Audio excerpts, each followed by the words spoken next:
Another pose that we often use in our routine is the downward facing dog, a very classical pose in many disciplines, coming from yoga, but you can find it in many disciplines. So start laying prone and then come into a high plank.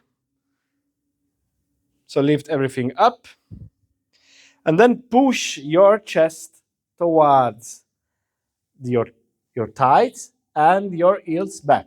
So you want to keep the feet hip distance apart, so a little bit wider than this.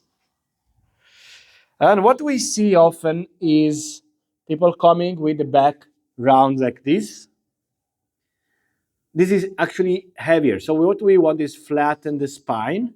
So we want to press the buttocks up toward the ceiling. So push with the arms upward.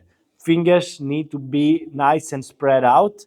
Very good, nice, stable base, because this is a lot of pressure on the hands. So push with your hands and create this line from the side of the trunk to the hip. So it's more important to keep the back straight than to keep the knee straight. So slightly bend the knees, yes, and work on creating this line. If the knees bend a little, it's okay. Then you can always straighten them later. Of course, we want to bring the heels on the floor. Another important thing in the alignment is you can look at your feet and you have to hide your heel behind your toes. So there is a slight internal rotation of the thigh, like this. And the shoulder also rotate slightly externally. So the back of the shoulder goes forward and the eyes of the hand open to create more space in the upper back. So there is different version to make the back more straight. Maybe you can look in a point between your hands. Look at a point between your hands.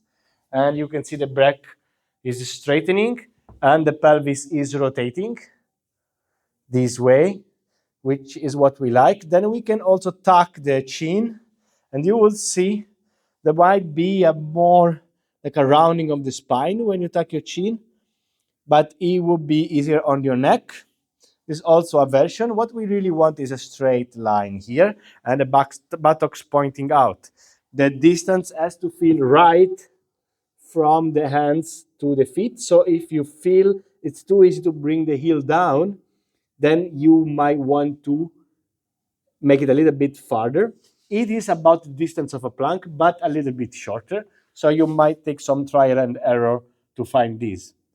You can relax for a moment, come back, and then when you want to stretch your calf, you can bend one knee at a time.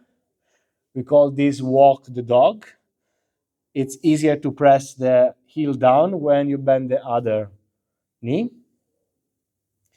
And then, again, walk on the straight line of the back, so you can bend your knees. Try to go, for example, at the variation on the toes. So lift the heels and then slightly extend your knees. And this will create, again, this nice straight spine. And relax, relax, relax. Come down. So we always want to press our chest towards the thighs. This is the perfect position to relax after going into down dog. So this is a position that straightens the spine, increases the strength in the shoulder, stretches the calf, stretches the hamstring. It does a lot of things, increase the mobility of the pelvic joint. It's a really wonderful position that seems easy, but it takes time to master. So you can come back to this video and try it a few times and see, maybe film yourself and see if you can find that nice straight triangular line. Thanks a lot. See you in the next video.